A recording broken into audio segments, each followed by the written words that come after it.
Many customers ask for an objective energy consumption comparison between Kaiao energy saving dryers and popular air source heat pumps. Dryers based on evaporating 1 kilogram of water. Air source heat pumps are heavily affected by ambient temperature in spring and autumn 20 to 25 C. Evaporating 1 kilogram of water consumes 0.75 kilowatt-hours of electricity. In winter, it increases to 0.8 minus 1 kilowatt-hours, while in summer, it drops to 0.6 kilowatt-hours. Kaiao dryers use steam as the heat source using standard saturated steam.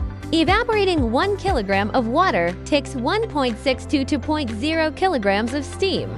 With power plant superheated steam, it takes only 1.44 to 1.5 kilograms. Based on standard rates, 0.75 room per kilowatt-hour for electricity and 300 RMB/ton for steam. Air source heat pumps cost 0.45, 0.75 RMB per 1 kilogram of water evaporated, while Kaiao steam dryers cost only 0.42 to 0.6 RMB. In conclusion, air source heat pumps offer no clear operating cost advantage over Kaiao steam dryers. Note: data is compiled for reference only.